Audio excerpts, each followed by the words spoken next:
业绩不能达标者，嘎。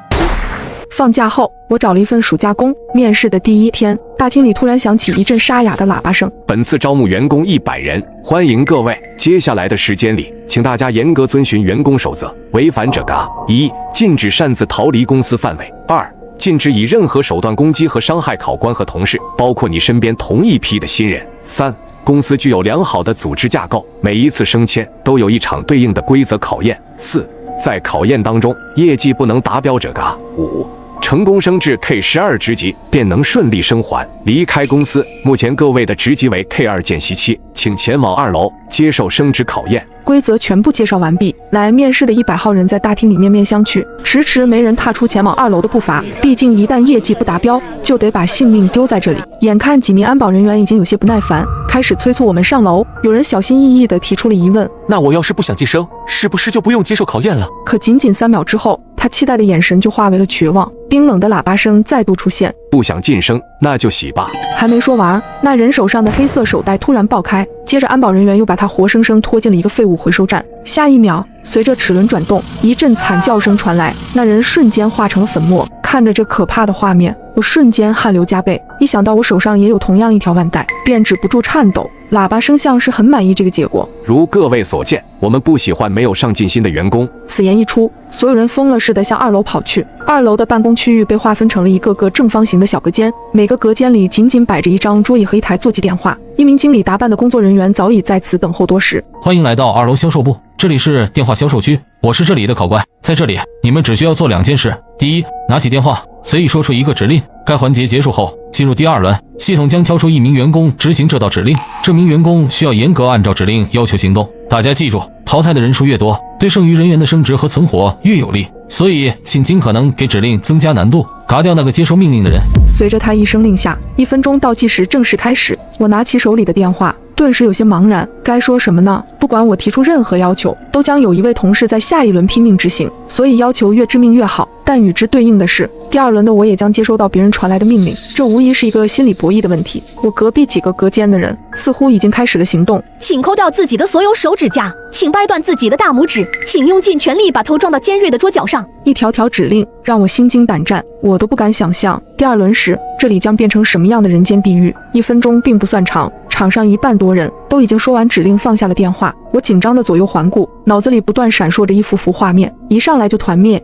恐怕也不是公司想要的结果吧。猛然间，我突然想到了一个巨大的矛盾点，直到最后5秒的提示音响起，我急忙拿起话筒，说出了一条极其简单的指令：举起1次左手。刚把话筒放下，一声脆响紧接着响起，第1轮结束。非常好，99位见习生都顺利布置了指令，没有人拖后腿，我很欣慰。考官笑了笑，他摊开手指了指电话机。如果没有什么异议，我们就要开始第2轮接收指令的环节了。想不想知道自己会收到哪位同事的指令，会被要求做什么样的事情呢？我真是好期待。我宣布第2轮正式开始，请各位拿起手中的电话，听取指令，并严格按照里面的内容做事。待他说完，我深吸一口气，随后接通了电话。听筒里先是传来一股丝丝的电流声，过了许久，才终于听见清晰的人声。这个嗓音非常熟悉，他略有些发颤地对我说：举起1次左手。心里石头落地，那是我自己的声音。与此同时，格子间里已经传来了无数怒骂，懊恼的脏字频频响起。没错，这就是第1关的奥秘，每个人给出的指令在第2轮最终都会回到自己的耳边。规则里只说了指令会传达给某位员工，却并未指明传达的具体方向。可就在我梳理规则的时候，却发现了一丝猫腻。在大厅时，喇叭声提出的总规则里明明就有这么一条：禁止以任何手段攻击和伤害考官和同事，包括你身边同一批的新人。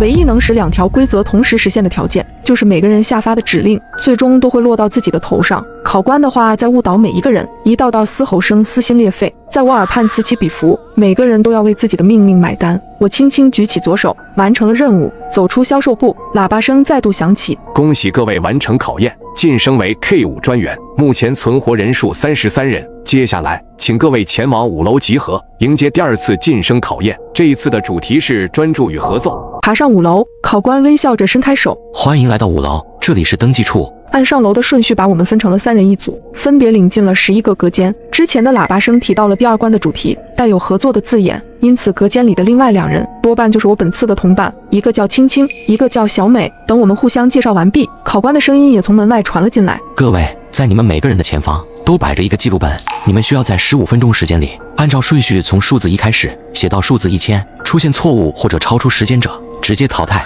请注意，本次考验为团体任务，每组共有3人，只要有1人出错，整个团队都将共同承担后果，一并淘汰。所以不要只盯着自己的纸面，请时刻关注自己的伙伴。3分钟后倒计时正式开始，祝你们好运。听完规则，我不禁捏了把冷汗。写数字的游戏并不是我第一次经历，前2年的商场附近经常都有人以此为噱头摆摊，免费参与，在规定时间内从1写到500，成功者能获得玩偶奖励。这个要求乍看非常简单，几乎没有任何难度，所有人都有信心挑战。可一旦亲身尝试，才能感受到其中的厉害。在漫长重复的机械操作里，只需一个恍惚，就会让前面的努力全部化为泡影，对人的专注力是个极大的考验。没记错的话，当初我挑战时，在300前后失败了，而这次的要求比商场里的还要严苛，不仅总数变成了更大的1000，还加上了时间限制，15分钟写完，相当于每个数字的用时都不足1秒。最要命的是，仅仅自己写完没有任何意义，但凡同伴出现一个失误，所有人都将坠入深渊。2位，现在我们的生死已经绑到了一起，你们没有什么想说的吗？小美闻言，握紧了手中的笔。我保证，我会全力以赴，避免失误，绝不给大家拖后腿。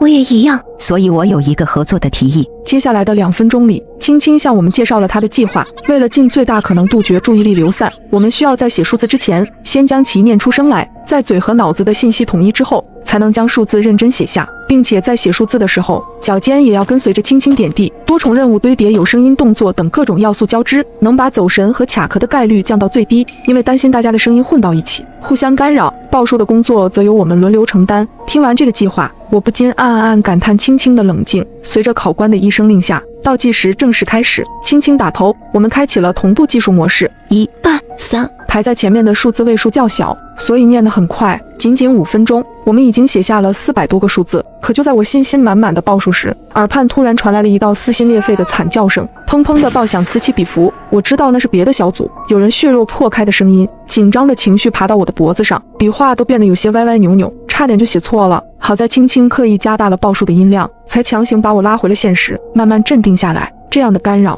后来又出现了3次，每一次都让我心惊胆战，肾上腺素风一样的分泌。直到轻轻念出最后一个数字时，我才终于长舒一口气，在白纸上重重写下1000，心里的巨石落地，我几乎浑身瘫软，彻底倒在了椅子上。这一关我们用时14分钟，1分钟后倒计时结束。除了我们，还有5组成功过关。喇叭声适时的响起，恭喜各位完成考验，晋升为 K7 主管，目前存活人数18人。接下来，请各位前往7楼集合，迎接第3次晋升考验。这一次的主题是执行力。欢迎来到7楼，在这里，你们需要依次穿过3间库房，到达下一关。门上刻着对应库房的一条铁律，无论里面会发生什么事，都必须遵守，否则将直接淘汰。说完，他便笑着转身离去。门上有几个凌乱的文字，禁止回头。可当推开木门的一刹那，我还是愣住了。门后竟空无一物，地板的尽头孤零零地立着第2扇门，也就是说，这一路上没有任何阻碍。第3关怎么变得如此简单？待所有人走进库房后，木门缓缓关闭，灯光熄灭，这里彻底陷入黑暗。我凭着记忆往下一扇门的方向前进，紧靠在我身旁的是青青和小美。可库房里的能见度实在太差，每走出几步，我就在混乱的脚步里丢失了他俩的踪迹。紧张的情绪使我不自觉想要加快脚步，可这里的地板偏偏像粘人的沼泽，越往前就会变得越吃力。酱汁，一道女声传来，随后一只手拍在我的肩膀上，这道声音来自小美。终于找到你了。我差点就下意识地转身回头了，好在我及时想起了规则，禁止回头。怎么了？可回应我的却是青青的声音。我们被考官给骗了。被考官骗了？刚才我们进门的时候，我在天花板上看到了另一行字，写着真正的规则已经被颠倒，也就是说，想要走出这个库房，其实就得往回走。怎么可能？小美也催促起来。如果你不愿意跟我们一起的话，我们就先走了。紧接着我就听到急促的转头声，脚步渐行渐远。比起跟上他们的脚步，我更愿相信所谓的天花板提示是一个谎言，因为我在进门时就观察过天花板，根本没有任何文字，很可能一切都是关卡营造的幻觉，只为了让我在纠结中回头。想到这里，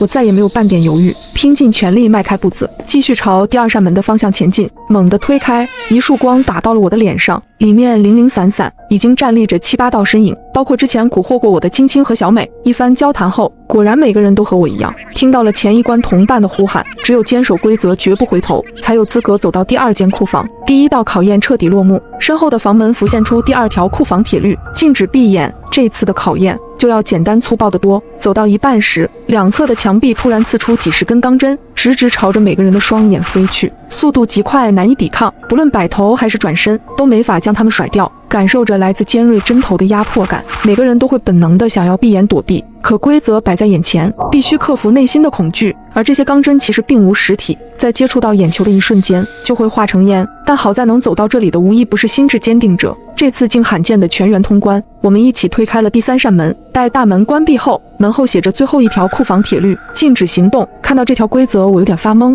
所有人都只能像木头一样站在原地，那谁能去推开最后1扇门？我急忙把目光转向青青和小美，向2人递出了话：你们有什么头绪吗？2人沉默片刻，给出了相同的回应：没有。时间慢慢流逝，不知不觉，我们竟在库房里站立了接近20分钟，直到过了半小时，库房里才终于出现了变化。一道火光突然从前方燃起，迅速铺开，化作一条横向的火浪，整个库房里的温度都在迅速攀升。这是要烧死我们吗？这恐怕是规则在逼迫我们尽早做出破局的举动。青青解释道。直到火焰终于碰到第1个人，局势骤然大变。他在受到灼烧的第一时间就发出了凄厉的惨叫，不停拍打身体，试图扑灭恐怖的火焰。可这火焰根本不听使唤，偏偏越聚越大。在众目睽睽之下，他慢慢被烤成了焦炭。怎么办？怎么办？眼看着脸上的皮肤都要被烫出孔来，我忍不住低声发问：难道说只能眼睁睁等着被烧死吗？如果非要在淘汰和纵身火海之间选一个，你们会选什么？淘汰的下场一定会死。如果非要选一个的话，我宁愿面对结局未知的火海。既然如此，那我们就坦然面对火海吧。既然他要执行力，那我们就给他执行到底。小美闻言大声地喊道：那就让火焰来得更猛烈些吧。火海很快就烧到了眼前，高温迅速吞噬了我，几乎将我直接融化，浑身的疼痛叠加到一起，仿佛要把我活生生撑到爆炸。但我却不敢有丝毫的动作，只能站在原地静静忍耐这一切。不知道这样的痛苦维持了多久，我终于在滚滚的浓烟里看到了一扇木门，甚至连推门的力气都没有，径直跌进了门里。我们过关了，恭喜各位完成考验，晋升为 K9 经理。目前存活人数12人，接下来请各位前往9楼集合，迎接第4次晋升考验。各位欢迎来到茶水间，想要在这里存活，请最大程度发挥你们的观察能力。你们需要用5分钟的时间，记住这里的场景、桌子、椅子、沙发、脚垫等。5分钟后，自行凑出3人一组，重新进入茶水间，在几乎完全一致的场景里，寻找唯一的变化或者不同点。每人仅有1次指认机会，若是同组的3人全部指认错误，则判定为失败，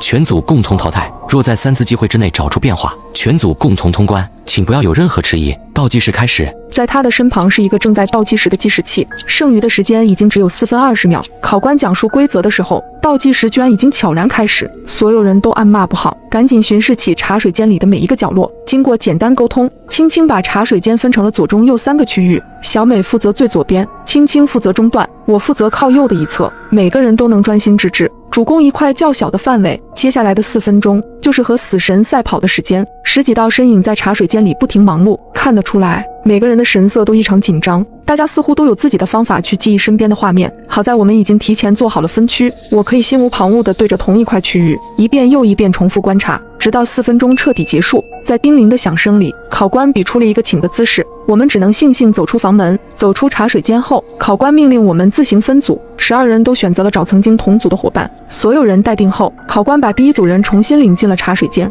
我们9人则在屋外静静等待。足足等了5分多钟，茶水间的门才终于再次打开，可出来的却只有考官一个人。下一组，所有人都变紧张了。紧接着第2组也被考官带进了屋内，同样的5分钟，同样的等待，走出来的依然只有孤零零一个人。这里面是吃人的魔窟吗？出人意料的是，第3组竟没有重蹈前2组的覆辙，他们仅仅用了3分半的时间，就从茶水间里活着出来了。即使他们的脸上写满了惊讶和后怕，也无疑给了我们不小的信心。这一关虽难，但绝不是无解的死结。随后考官示意轮到我们，怀着忐忑不安的心情，我们一同走进了茶水间。一眼望去，熟悉的布局，熟悉的摆设，熟悉的器具。接下来你们有2分钟时间观察现在的茶水间，寻找出唯一的变化，或者说不同点。2分钟结束后，我会通知你们来门口集合。后续的时间里，你们每人有1分钟的时间，指出自己认为的不同点。答对则全员晋级，答错失去机会。3人全都答错，你们就可以把血肉都留在这里了。看着一旁早已开始流逝的倒计时，我不禁暗骂：又是同样的招数。这个考官真是擅长浪费我们的时间。回到茶水间右侧区域，我开始寻找记忆中的每个细微元素。从整体上看，压根看不出2次进入的茶水间有任何区别，所以真正的谜底肯定藏在肉眼难辨的地方。2分钟的时间转瞬即逝，我深吸一口气，最终带着一份白卷走向了门口。即将汇合时，我悄悄凑到青青小美的身边。我这边没有任何发现，我负责的区域也和之前完全一致。听完我们俩的话，小美愣住了，她瞪大眼睛。可是我那边也和之前完全相同。完了，3个人没有一人找出答案。耳畔传来一声细细的轻语：1分钟倒计时，你先说。他指了指我的方向，看着他戏谑的笑容，我的脑袋一阵发懵。说什么？怎么说？我什么都没找到啊！接下来的1分钟，我陷入了一片茫然，直到1分钟倒计时结束，无奈之下，我只能随便指着一杯水。水杯里的气泡和上次的不一样。考官闻言哈哈大笑：错了，重新开始倒计时。他指了指青青，轮到你了。漫长的等待了1分钟，他最终和我一样，随便指了个地方。考官的嘲笑声再次响起，哈哈哈，下一个。小美成了我们最后的希望。小美则眯起眼，眼神不停上调，似乎在做最后的挣扎。而我和青青心脏更是几乎都蹦到了嗓子眼。眼看倒计时即将归零，小美微微一笑：我想我已经发现了2次茶水间真正的变化所在。我和青青难以置信地看着小美。不得不说，这一关的谜底藏得非常好，因为真正的答案其实在考官你的身上，你脚上鞋的颜色变了。听到这个答案，考官本来还得意洋洋的笑容突然停止了。其实茶水间里的布置完全是迷惑我们的障眼法，而考官在讲规则时也一直在误导我们，让我们记住这里的场景，桌子、椅子、沙发、脚垫等。其实他自己也是这里的一部分，并且是最容易忽略的那个。听到小美的解释，我和青青恍然大悟，还好多亏了小美，要不然我们就要交代在这了。而这一关也总算是通过了。之后我们6人来到顶楼迎接最后一次挑战。恭喜6位来到最终挑战环节，现在你们每个人面前都有一个盒子，请你们先打开。我们6人相互对视一眼，似乎都有点好奇，怀着忐忑与不安，我第一个打开了盒子。这是什么？奖励吗？在听到我的惊讶声音后，其余几人也纷纷打开了盒子，发现里面装的都是一个带有小人图案的糖饼和一根绣花针。一时间，每个人脸上都写着一个大大的问号。这时考官笑着解释道：要想成为真正的总经理，必须要具备足够的个人能力，而这一轮的考验也很简单，你们每个人手中都有一个糖饼和一根绣花针，只要你们用绣花针把糖饼上的图案雕刻下来，你们就可以升到 K12职级。在此期间你们不允许交流，如果糖饼一旦出现裂痕或破碎，则是为挑战失败，被当场抹除。好了，你们有5分钟的时间，现在我宣布考验正式开始。不给我们多余思考的时间，一旁的计时器便开启了倒计时。所有人都拿起绣花针，不断地在糖饼上摩擦着。我本能地偷偷看向一旁的小美和青青，希望可以得到他们的眼神回应。但奈何这次规则考验的是个人能力，他们2人都在认真地雕刻手中的糖饼，根本没时间和我眉来眼去。无奈之下，我只能又把注意力转移到手中的糖饼上。突然，一旁的女生大叫起来：二蛋，怎么办？你有什么办法吗？她似乎习惯性地向曾经的队友求助，然而迎接她的却是考官的怒骂：3号违规求助队友，抹除。下一秒，女生便在挣扎中原地消失了。看到这个场景，大家的神经变得更加紧张了。另一个男生因为手抖，不小心弄碎了糖饼，接着也被考官无情地抹除了。这一关真的是超级难，普通人简直无法完成。眼看只剩下1分半，我被吓得瞬间汗流浃背，手心里也在不停地冒汗。而隔壁小组仅剩的一个女孩举着雕刻下来的小人让考官检验。考官左看右看，笑呵呵地说道：小人雕刻的不完整，缺少了一个角，你这是在投机取巧，失败。听完，女孩瞬间脸色大变，还没等她解释，就被再次抹除得干干净净。时间只剩下59秒了，我手中的糖饼还纹丝未动。经过慎重的考虑，我决定躺平放弃。可就在这时，我却发现手中的糖饼居然被汗水融化了，并且变薄了很多。我灵机一动，看来老天还不想让我玩完，只要将糖饼软化变薄，雕刻下小人的成功率将大大增加。于是我便伸出舌头开始舔舐糖饼。本来也打算放弃的青青和小美，在看到我的举动之后瞬间反应过来，也有模有样的舔了起来。在糖饼软化到差不多的时候，我用针轻轻一挑，小人很快便脱落了下来。就这样，在时间仅剩5秒的时候，我们3人全部成功完成了挑战。恭喜3位完成了最后的挑战，现在你们自由了。突然一道亮光袭来，等我们再次睁开眼，已经在公司大楼外面了。一旁的护士告诉我们，我们所在的公司大厦昨天发生火灾，里面的所有员工全部葬身火海，而活下来的仅有我们3人。挤进晚8的地铁，一阵警报声突然响起。地铁规则：禁止出现噪音。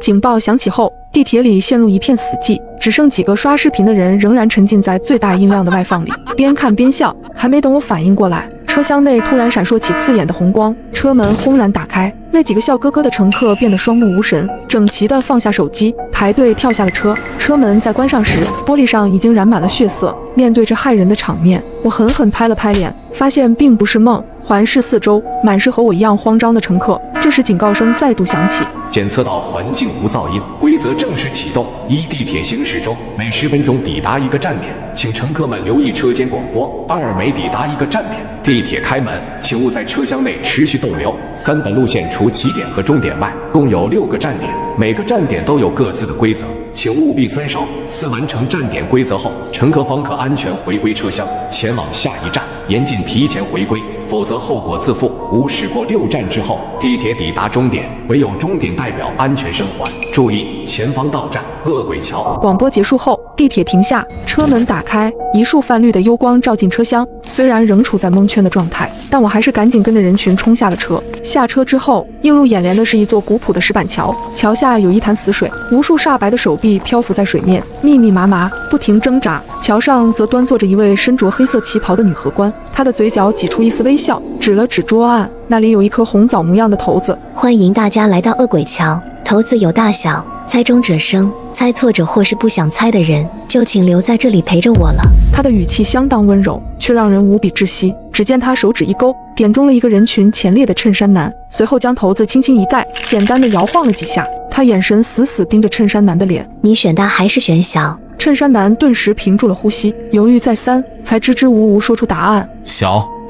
盖子揭开，骰子上的点数是5。恭喜你，留下来陪我吧。衬衫男的双眼顿时失去了神采，和之前跳下地铁的乘客如出一辙，仿佛提线木偶一样向池边走去，皮肉瞬间被腐蚀得干干净净。一阵惨叫声扎进众人的耳朵，眨眼的功夫，水面上又多了条漂浮的手臂。荷官却如同没看到这惨烈的一幕，反而笑得更加开心。下一位，骰子摇晃，是大还是小？大吧。答案揭晓，骰子正上方的点数是3，池水上方又是一阵撕心裂肺的哀嚎。光是皮肉腐蚀的画面，就看得我心惊肉跳，不敢直视。而桥上的荷官仍在不停点人，摇晃着骰子，宣判着众人的生死。因为下车时跑得比较慢，所以我处在人群偏后方的位置。前面一共有32人参与，仅有11人猜中了大小。当然，凡事总有例外。一位大妈不顾规则的要求，选择死活不开口。结果1分钟后，大妈在众目睽睽之下，一口一口地慢慢咬死了自己。随着荷官缓缓一指，排在我前面一位的校服少女颤颤巍巍走上了桥。你选大还是选小？少女额间全是冷汗，咬紧牙关说出了自己想了很久的答案：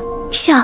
开盖之后，她看到了点数6，她绝望地向我伸手求救，却又自顾自地一头扎进了水里。惨叫声穿过我的耳膜，因为下一个就轮到我了。骰子轻轻摇晃，荷官微微一笑：是大还是小？我看着他渗人的眼神，从小抽卡就没出过好东西的我，实在不敢把生命寄托到运气上。荷官见我愣神，又开口问了我一次：是大还是小？从他温柔的眼神里，我猛然读出了一条最重要的信息。那一瞬间，每个人猜大小的场面都从我的脑海中掠过。原来规则就藏在他的话语之中，因为荷官会根据摇出的结果问出不同的问题。如果结果为大，他的问题是你选大还是选小；如果结果为小，他则会换一个问法，是大还是小。所有人都处于金句之中，竟没发现他这2套不停切换的固定话术。想清一切关节之后，我坚定地开口：小。结果停留在2。我长舒一口气，从死亡的气息里走了出来。我刚想转头把判断方法告诉剩下的乘客，却瞥见荷官对我微妙一笑，他伸出食指停在嘴唇上方，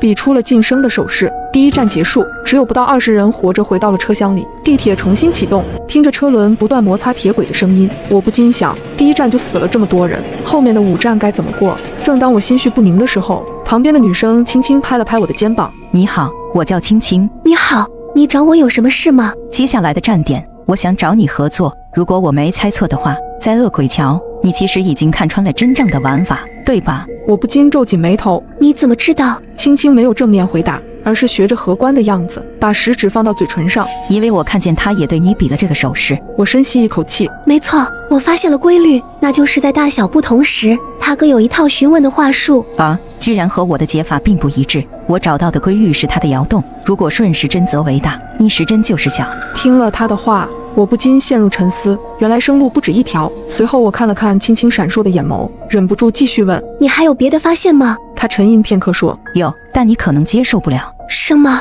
其实我们可能早就死了。青青的话让我陷入震惊之中，直到他引导我，目光移向座位的下方，这才发现车厢的内壁上竟藏着密密麻麻的划痕和烧痕。看到了吗？这辆地铁表面上光鲜亮丽，其实早已经千疮百孔了。我怀疑我们乘坐了同一辆出事的地铁。与此同时，广播声突然响起，注意前方到站地狱山。车门打开，一股炽热的暖流立马涌进车厢。下车之后，对面是一座极高的火山，岩浆喷发，不断往山下流淌，在山脚下聚成滚烫的一潭，只是靠近就感觉快要被蒸发融化。而岩浆的边上站着一个身着判官服饰的男人，他拿着一个个黑色的石碑，诉说着地狱山的规则。欢迎来到地狱山，请各位直面恐惧。这里的规则很简单，只需要喝一杯来自山顶的岩浆，就可以回归车厢。如果不喝的话，就留下骨灰，给地狱山当燃料吧。经历了第一站之后，每个人都尽量往后缩，生怕做第一个吃螃蟹的人。判官有些不满，他故意点出了躲在人群最后面的少年。少年无奈地走到了前方，他端着直冒白烟的岩浆，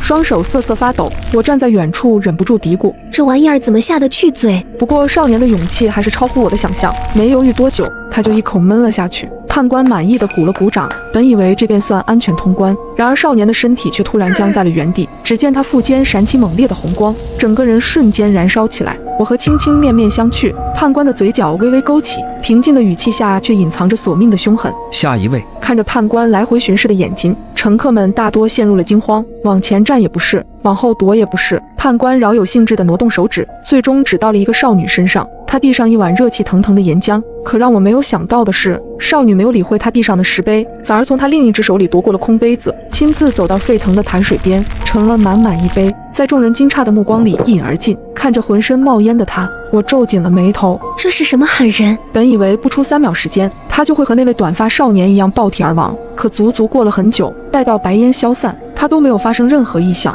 反倒是一直表情玩味的判官陷入了一霎的错愕，最终无奈地鼓起了掌。精彩，精彩！直到这时，众人才终于反应过来，少女过关了。原来这就是地狱山的奥秘，既不能不喝岩浆，也不能喝判官递过来的，而是要自己亲手去盛上一杯。我看向旁边的青青，你知道这是什么原理吗？青青显然也在思考其中关节。你还记得地狱山规则的第一句话吗？我回忆了一下判官的说辞，只需要喝一杯来自山顶的岩浆，就可以回归车厢。不，前面那句，请各位直面恐惧。直面恐惧？没错，炽热的岩浆就是我们恐惧的来源，只有主动去喝下它，才算是直面恐惧，而从判官手里接过来的，只能算被动的妥协。我终于恍然大悟，有了少女的示范，后面的人通关就容易了许多。除了一个人因为只装了半杯，被判官推进了岩浆里，其他人全都顺利生还。这次我特意数了数，地铁内还剩下16人，经历了2站的惊心动魄，不少人都身心俱疲，一回来就靠着玻璃缓解压力。只有青青依然活跃，她找到了刚刚那个通关的女孩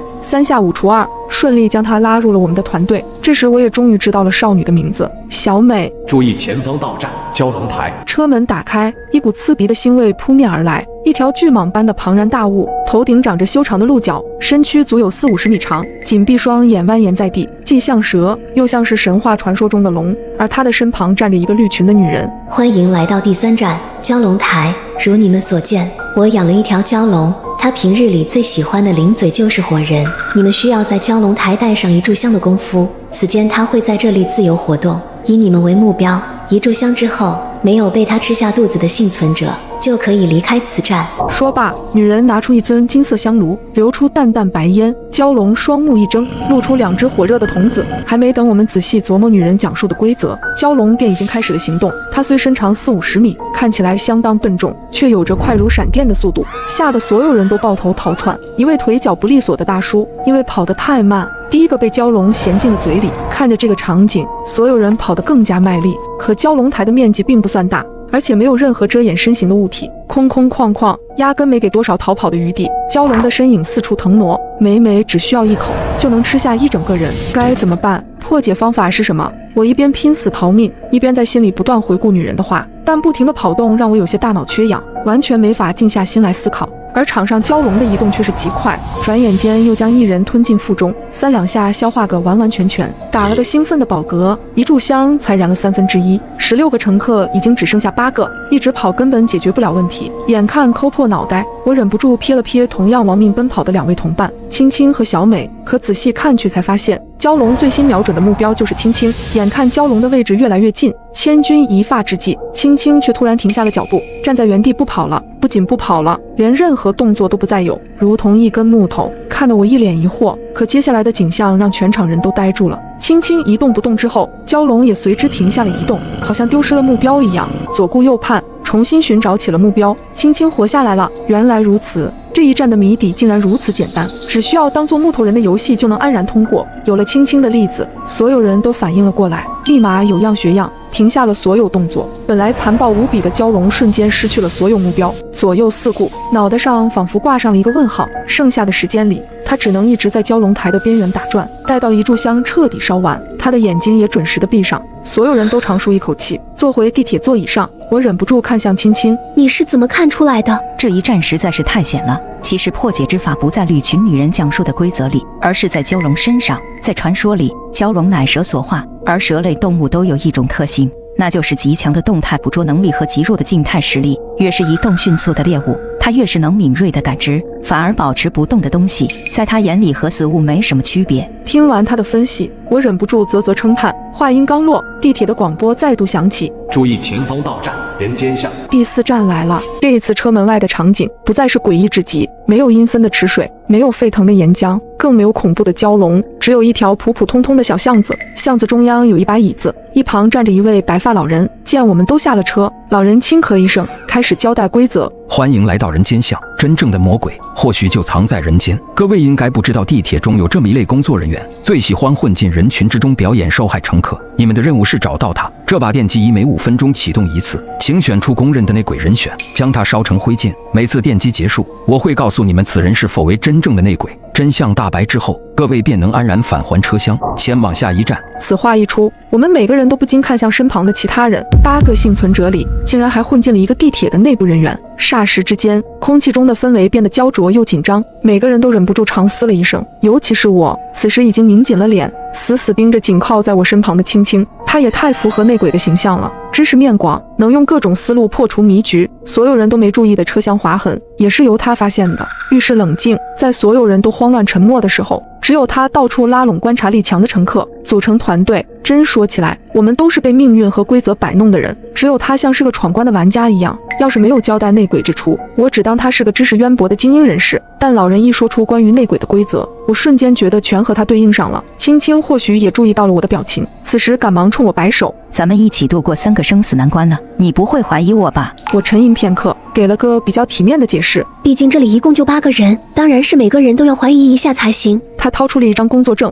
上面赫然写着江城大学副教授青青。这时一旁的小美也忍不住靠过来凑热闹。可是这也证明不了什么，谁说内鬼不能提前伪造一份身份证明呢？面临着我们俩的双重怀疑，青青想了许久，才终于给出了新的解释。如果我真是内鬼，我肯定会默不作声地混过每一关，尽量隐藏在人群里，以免被人发现，以增加这一关的胜算，对不对？但是你们看看我，不仅破解了2关的迷局，还找你俩宣扬轮回考验的说法，商量着过关的办法，简直不能再高调了。真正的内鬼在知道每一个关卡的情况下，怎么可能干出这种显眼包的蠢事？我仔细思考之后，觉得青青说的也不无道理。可是假如他不是内鬼的话，人群中谁又是内鬼最可能的人选呢？没人能站出来提出强有力的推测，毕竟坐上电击椅就一定会被烧成灰烬。眼看5分钟的时间就要结束，终于有一个人站了出来。各位，既然无人发言，那就由我来做这个破局者吧。随后他掏出一张侦探工作证，鄙人不才，从事这私家侦探的工作，擅长推理。侦探？那你说说看，内鬼是谁？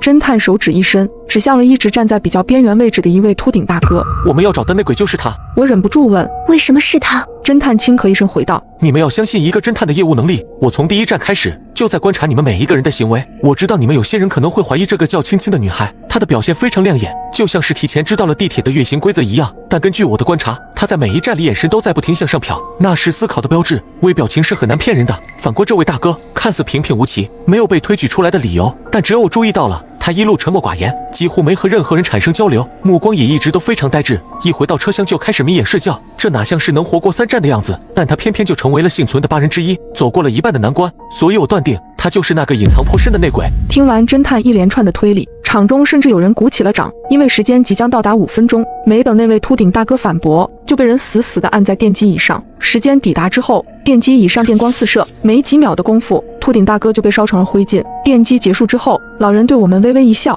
抱歉，此人是真正的乘客，不是内鬼，请各位继续寻找。此话一出，全场人都愣住了。本来信心满满的侦探，此时仿佛遭受到了天大的打击。直到第2个5分钟即将到来，老人指着电击椅的位置，请尽快推举出第2轮的人选。各位，我叫张明，是位推理桌游老玩家。第1轮里跳出来指认内鬼的人，嫌疑是最大的。我建议这一轮让侦探来接受电击。眼看时间将至，有人跟着附和起来。没错，既然敢在第1轮的时候强行点身份，那就要做好承担责任的准备。随后他2个就把侦探按在了电击椅上，随着电流声滋滋作响，侦探也被烧成了灰。老人的话术依然如旧，抱歉，此人是真正的乘客，并非内鬼，请各位继续寻找。第3个5分钟变得更加沉闷，没有人再敢主动说话。随着时间越来越紧急，一道清脆的声音响起：我知道了，我们可能全都想错了。有没有一种可能，我们里边压根没有内鬼？规则里说真正的恶魔或许藏在人间，注意他的用词，是或许而不是一定。所以我大胆的猜测，我们之中根本就不存在内鬼，只要我们不推出任何一个人，就不会出事。听完他的分析，我们恍然大悟，这一次没有人再强行推人坐上电击椅。一阵噼里啪啦过后，老人的声音响起：恭喜各位，找出了真相，你们可以前往下一站了。车厢里，我忍不住叹出一口气，人间道的互相猜疑实在太过可怕，不知道后边又是什么考验。注意前方到站修罗场。